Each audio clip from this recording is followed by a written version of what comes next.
On va passer maintenant à la mise en bouche. Ça, c'était un sujet d'actualité également. Le ballon d'or camerounais qui a bien sûr toute son importance. Il faut peut-être en parler. Il faut savoir qu'au Cameroun, on récompense les meilleurs, du moins ceux qui méritent, ceux qui ont brillé pendant le championnat. La saison 2025 sera donc récompensée le 27 février prochain au Palais des Congrès de Yaoundé. Nous l'a dit Fidel Castro Elembe sur ce plateau. Et d'ailleurs, beaucoup les informations, on peut les retrouver sur les plateformes de la Fédération camerounaise de football. Parlons cette fois du tournoi UNIFAC qui se déroule du côté de la République démocratique du Congo. Depuis quelques jours déjà, le Cameroun s'en sort plutôt bien à sa première rencontre. C'était face au Gabon. Donc 5 buts à 1, le Cameroun qui a laminé donc cette formation gabonaise. Mais là, il se pose un véritable problème puisque le match d'ouverture ne s'est pas joué.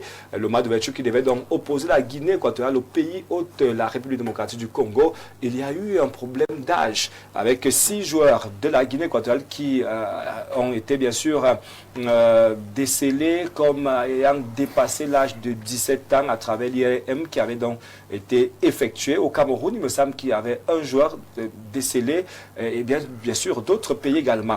Alors l'âge inquiète et la thématique est bien là. Le tournoi UNIFAC, polémique sur les âges des joueurs. On en reparle. Il faut justement qu'on arrive à garder les âges, les catégorisations qui sont données dans le cadre du football camerounais. Hervé ATV. Oui, mais pour moi, je pense que l'IRM, c'est déjà une bonne chose, mais n'est pas sûr à 100%. Parce que lors du récent regroupement, il y a 2 joueurs, l'homme à transit où je travaille quand même avec l'académie, 2 joueurs qui ont fait l'IRM, et moi je connais les vrais âges des joueurs. Alors celui même qui était plus âgé, c'est passé. Le moins âgé, c'est lui qu'on a pris. Ah d'accord. Voilà, donc ce n'est pas sûr. Oui, ce n'est pas sûr à 100%. Mais on doit tendre vers là parce que à l'époque, lorsqu'on gagnait aussi, quand on se faisait battre quelque part, on revenait, on prenait les gars de première division, on partait, on se qualifiait. Il faut donner la chance aux jeunes, il faut donner la chance aux enfants. Et c'est par là que ça passe. On déplore le football jeune. Si on retrouve des vieux chez les jeunes, c'est pas bon. Il faut que on continue à aller dans ce sens. Ça ne sert à rien de tricher. Comme on dit, le football jeune, il faut participer. C'est vrai qu'on veut gagner. Mais si on détecte déjà presque toute l'équipe de la Guinée, ça veut dire que peut-être chez eux, ils n'ont même pas fait l'IRM. Parce qu'il faut d'abord faire ça chez vous avant d'y aller et vous présenter. Donc, c'est pas bon. Peut-être ils allaient pour gagner rapidement. En fait, ils voulaient absolument gagner ou bien aller en Coupe d'Afrique. Donc, pour moi, déjà, bravo à la team Cameroun. Parce que si on n'a que détecté une personne, ça veut dire que peut-être les quittant du Cameroun, en allant à RDC, là, j'ai vu quelque chose un peu... Encore que le règlement prévoit quand même qu'on peut garder au moins 3 joueurs qui dépassent l'âge. Non, mais quand même 6 joueurs, c'était exagéré pour la Guinée équatoriale. Oui, c'est pour ça que je félicite le Cameroun. Il faut aussi dire un bravo à la team Cameroun, les entraîneurs, le staff technique qui n'a qu'à mener vraiment des jeunes. Et c'est bien, le premier match s'est bien passé. Bon, pour moi, je n'entends pas les Lions cadets à ce niveau. Moi, c'est à la CAN. Parce que ce n'est que pour se qualifier. On peut former 50 équipes jeunes au Cameroun, on va se qualifier. Donc pour moi, c'est au niveau de la CAN que je vais voir ces Lions. Merci Hervé Atémé. Bon, le score est là. Peut-être Simon Peggy avant Fidel Castro. Le score est là, 5 buts à 1. Mais beaucoup critiquent quand même que, du moins, les jeunes du Cameroun allaient regarder jouer la morphologie et autres. Hervé nous expliquait tout à l'heure que ce n'est pas toujours la morphologie qui joue à ce stade. Mais on estime qu'ils étaient un peu plus grands que les Gabonais, les bébés Panthères. Bon, c'est un choix. Et l'élément scientifique qui a été mise en place pour l'équité sur ce volet-là, c'est l'IRM. Parce qu'en réalité, ce n'est pas l'IRM qui détermine l'âge d'un enfant, c'est sa déclaration de naissance. Voilà, tu es né, l'âge chronologique et l'âge biologique, on essaie de faire la différence. Mais l'âge chronologique, c'est que tu es né tel jour, dans tel hôpital, à telle heure. Tu as fait tes classes tel jour, tu es entré à la maternelle, tu as eu le CPE. Ça, voilà où on détermine réellement. Maintenant, comme l'IRM, est une plateforme où la CAF a choisi de déterminer l'âge. Et le code le disait, tu peux trouver que celui-ci est grand, mais l'IRM te dit il est petit. Donc, ce n'est pas l'IRM qui détermine. Et moi, ce que je regarde, on en souffre encore dans le sud du Sahara. Ailleurs, on peut vous dire, Drogba a fait la maternelle dans telle salle de classe et on peut retrouver sa maîtresse de la maternelle. Mais le joueur camerounais, vous ne pouvez pas mener une enquête pareille sur Abomi ou autre joueur. Donc, on va en arriver aujourd'hui parce que moi je dis, quand je vois la profusion des centres de formation et l'âge à laquelle on démarre, c'est là le process. Dès qu'on aura la chance de démarrer je vois des parents qui tiennent l'enfant de 6 ans, ils m'amènent à l'académie. Dès qu'on va commencer un pareil processus, il leur met le travail, vous allez voir que le développement va suivre. 6 ans, il peut déjà commencer. On démarre pour il a déjà les verres et tout là, il est dedans.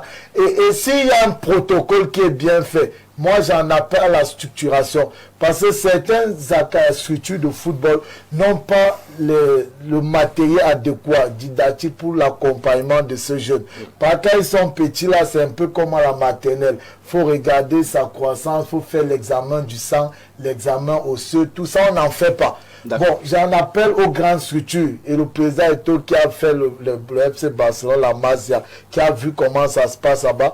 Aujourd'hui, on a déjà des structures qu'on peut faire de manière à ce qu'ils soient des hubs, comme les brasseries, Kadi et autres. Mais sinon, ça doit commencer par vous. Lorsque vous allez en compétition, respectez les âges. Nous sommes des structures de proximité. Vous voyez, à partir du quartier, tu fais là. Donc, où on prend vraiment en compte tous les éléments de la performance. Au Cameroun, on se limite encore à voir jouer.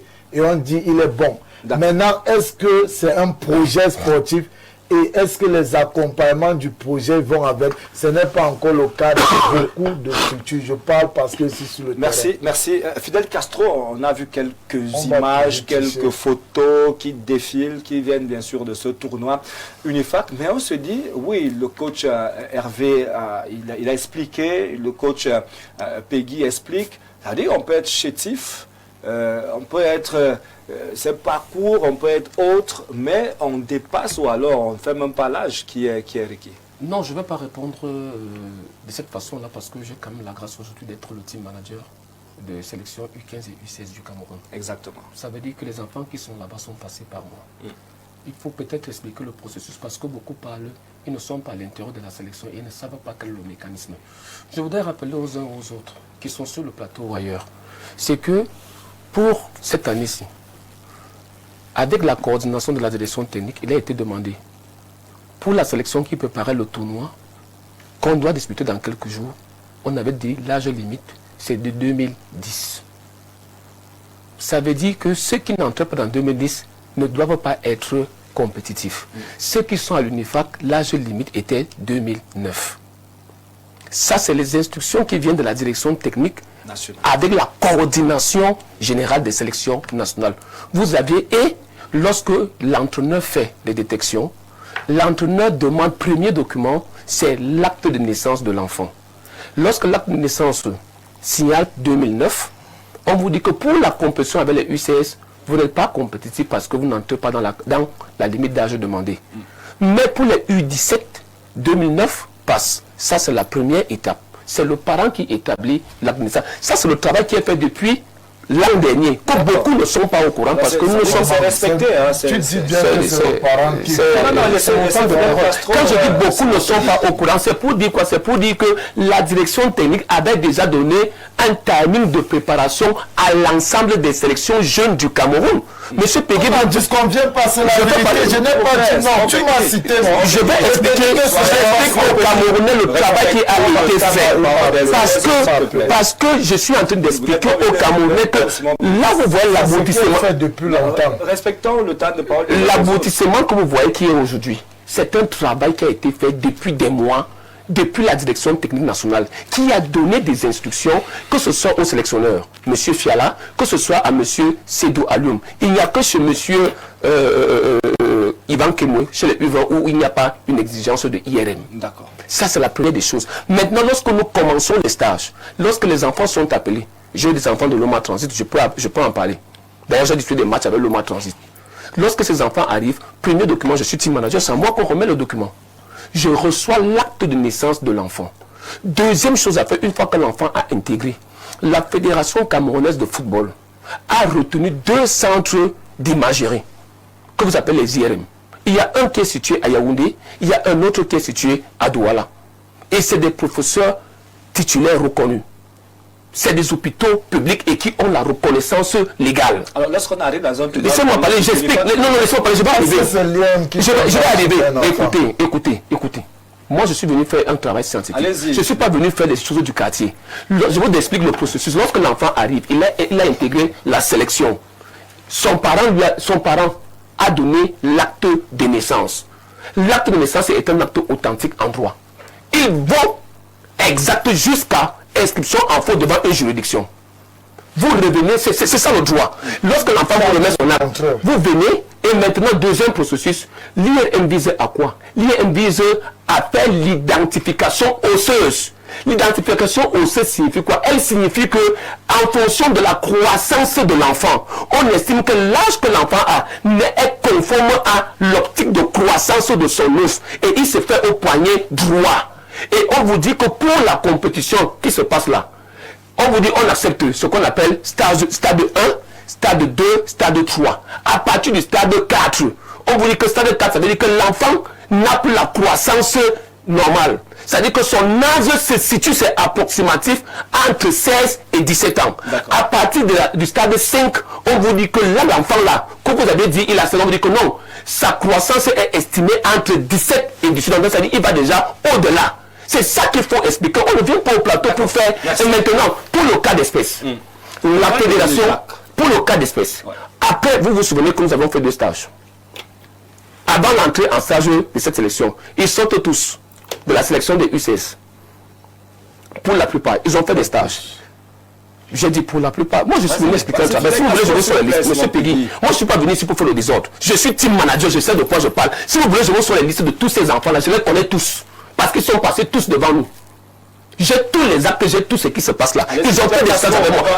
Je connais les 2 enfants dont je parle. Je peux en parler. Parce que j'ai joué avec eux, parce que j'étais avec eux en sélection. C'est moi qui ai tout fait, moi Castro. Moi, je ne suis pas l'histoire du quartier. Deuxième des choses, lorsque ces enfants ont été... Qu'est-ce que la fédération a fait? La fédération a d'abord demandé, on vous indique les centres. Les 2 centres qui ont été retenus par la fédération. Les enfants vont faire des IRM. Et après, il y a eu un deuxième contrôle de l'IRM fait 2 jours avant leur départ. Où les IRM ont été faits sur place. Parce que chaque pays fait ses IRM.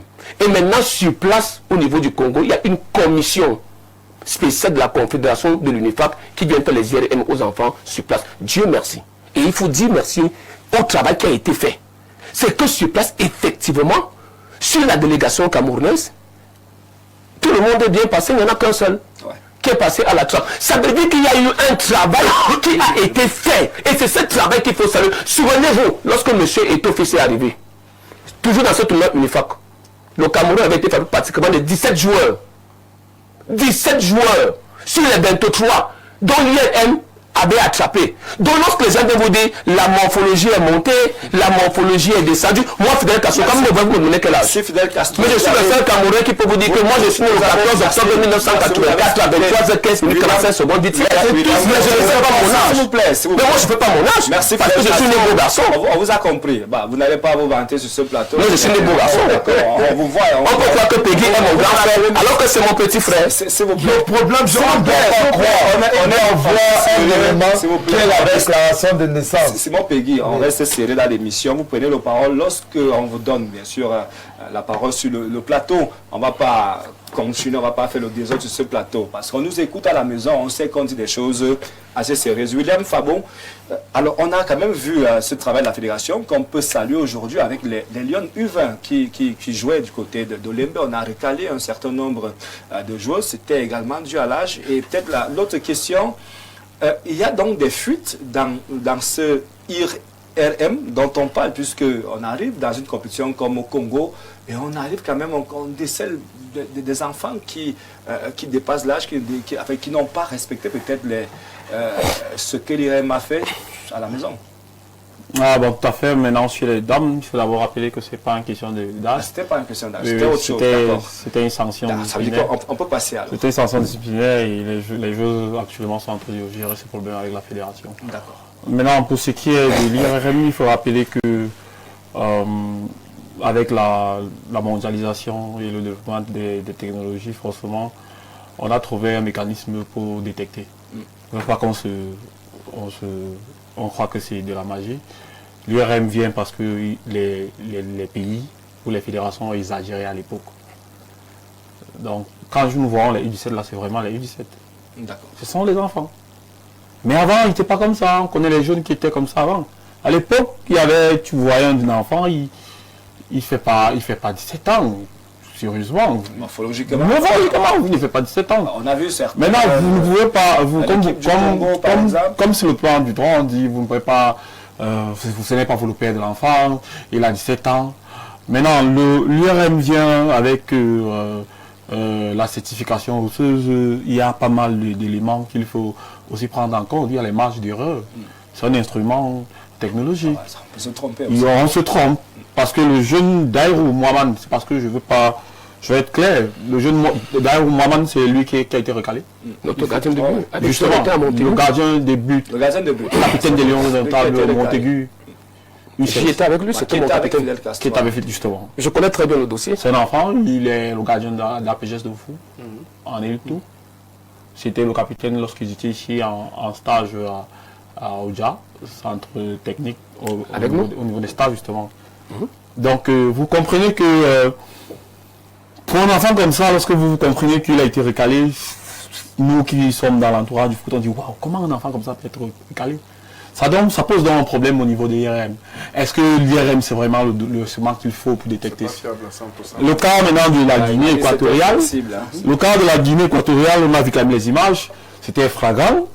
Le match du coup d'envoi, justement, c'était les gars. Et puis, l'UNIFAC, c'est la préparation pour la CAN. Donc, il faut d'abord toiletter. Il faut toiletter au niveau de votre confédération, ou alors sur le plan sous-régional. Il faut toiletter, retirer déjà ces âges-là. Et puis, permettre aux joueurs de compétir. D'accord. Maintenant, bravo à la fédération. Si on doit les féliciter. La coordination a fait son travail. Aussi, le staff technique. Il faut rappeler que celui de c'est sa deuxième expédition à cette compétition. Il avait été l'année dernière, ça avait été, bon, au niveau de l'UNIFAC, c'était toujours une bonne chose, mais au niveau de la CAN, on n'a pas traversé. Donc, oui, bravo Lyon, et malheureusement, on va dire aux sélections qui sont autour du Cameroun, que ce soit le Gabon, que ce soit la Guinée, de ne pas faire que les stages, d'abord de passer par ce mécanisme de contrôle administratif de leurs joueurs, de leur talent, et puis se rassurer qu'effectivement c'est ces âges-là qui vont compétir. Il n'y a pas que le résultat sportif. D'accord, merci William. La Guinée équatoriale d'ailleurs est donc exclue de cette compétition. On va continuer avec les autres et pour accueillir Rose Bia qui nous a rejoint sur ce plateau avec cette prise de parole sur ce sujet, puisqu'on va parler des Lions tout à l'heure. Rose Bia, ça augure donc des lendemains meilleurs dans le football africain, dans le football camerounais, en respectant naturellement les âges. Et ça donne également une bonne traçabilité des joueurs aujourd'hui. Merci. Je veux d'abord souhaiter bonne année à tous les panélistes et bonsoir et chers téléspectateurs. Merci. La parole m'est donnée, si je veux dire, c'est une aubaine aussi. Hein. Les enfants actuellement sont en pleine compétition, nous pouvons le dire. La technologie évolue chaque jour, mais on ne peut pas faire totalement confiance aux appareils, comme nous disons généralement l'appareil du blanc. Je ne peux pas dire du blanc, mais l'appareil déjà, c'est l'homme qui programme. Vous pouvez mal programmer et ça joue sur peut-être un élément. Ouais. Voilà, nous avons des jeunes, puisque notre championnat même de la Ligue professionnels, peut-être des football jeunes, vous voyez. En ligue de football. Voilà. Si un enfant, aujourd'hui, il est entre 16 et 17 ans et que peut-être la compétition a lieu l'année prochaine, il aura vraiment ces 17 ans-là. Il aura 17 ans. Mais est-ce qu'après ces 17 ans, il pourra encore compétir? Peut-être il a encore des aptitudes, mais est-ce qu'il peut encore être compétitif?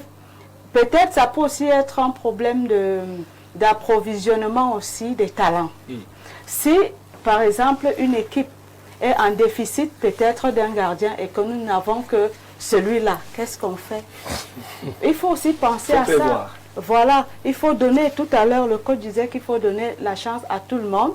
Ça veut dire qu'on peut encore revenir en arrière. J'ai vu M.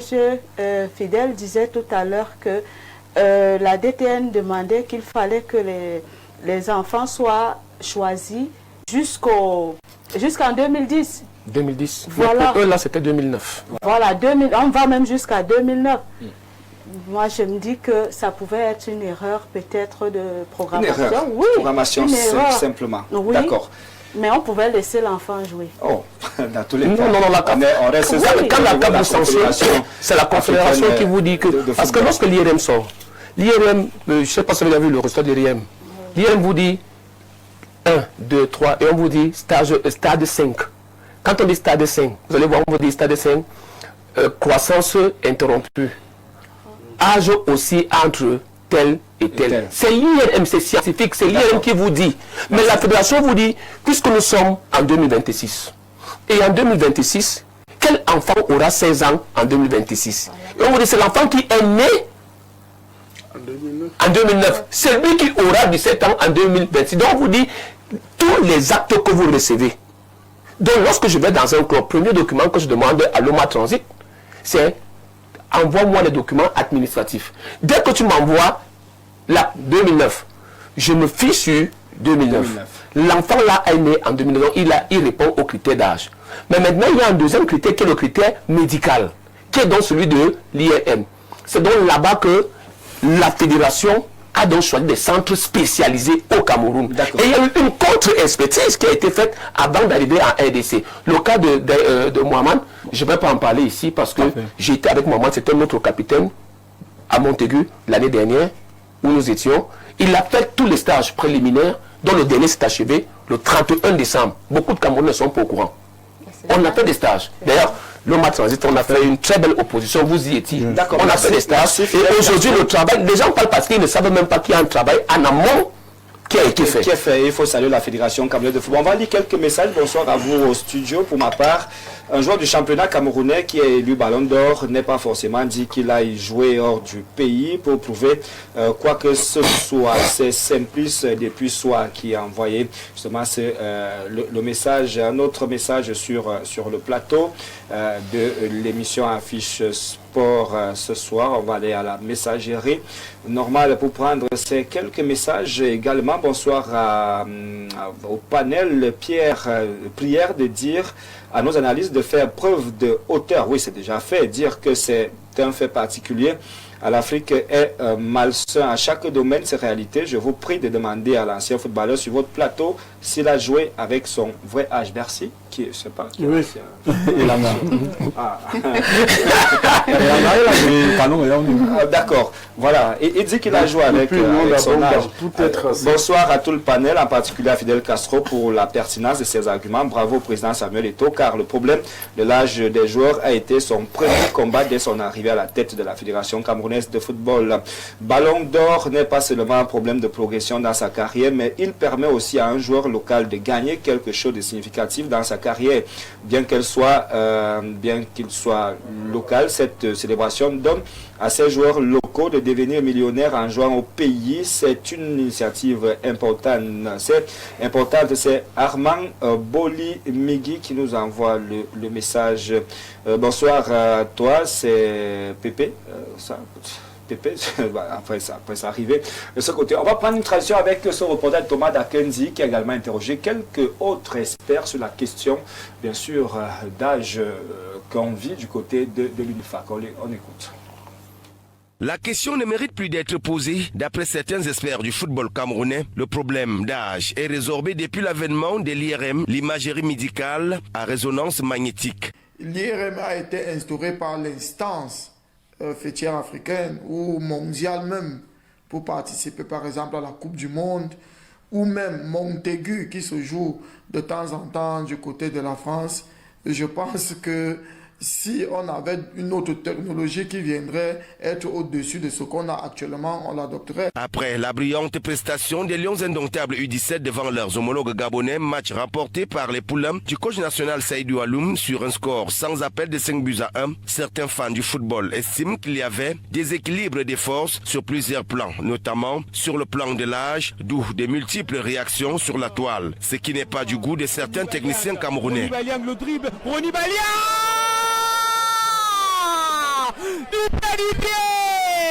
Il y a le travail qui se fait en fond par la Fédération camerounaise de football.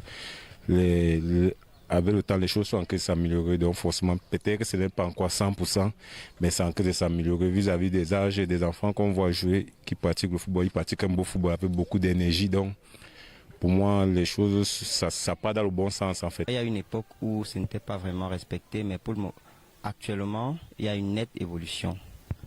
Il y a une nette évolution parce que vous allez voir notre équipe là, pour la dernière CAN, il y a eu vraiment beaucoup de changements. Par contre, certains observateurs du football mondial pensent que beaucoup reste à faire afin de résorber définitivement cet épineux problème d'âge dans le football. J'ai des camarades qui sont allés faire des tests à l'AS Fortuna, j'étais mes aînés, mais dès qu'ils sont partis, ils m'ont montré un truc comme la licence comme ça. J'ai vu 15 ans, 16 ans, alors qu'ils sont des vieux. Donc je pense que dans certains cas, là j'ai respecté, mais à certains, comme on voit peut-être que le corps est peut-être petit, mais dans la tête on sait que c'est un vieux. Des efforts sont nettement faits sur ce plan depuis l'arrivée du nouvel exécutif à la tête de la Fédération camerounaise de football. Déjà, il faut savoir que la morphologie des footballeurs camerounais ou des Africains subsahariens, je veux dire l'Afrique centrale, est particulier. Un gamin qui a une ossature, il a par là 14 ans, mais quand vous regardez sa morphologie, il paraît avoir 17 ou 18 ans. Ça, il y en a. En attendant que d'autres avancées soient opérées dans le domaine du football mondial, les compétitions se poursuivent avec les dernières règles édictées par l'instance du football mondial. Que les gens sont mauvais. Voilà, merci et bon retour sur le plateau. Alors que ça discutait encore sur les âges sur ce plateau. Mais on va passer avec, on va quand même lire ce message du coach Mohamedou depuis Mbalmayo qui nous dit bonsoir au panel. Dans les différentes catégories en sport, on peut avoir un cycle d'âge de 3 ans.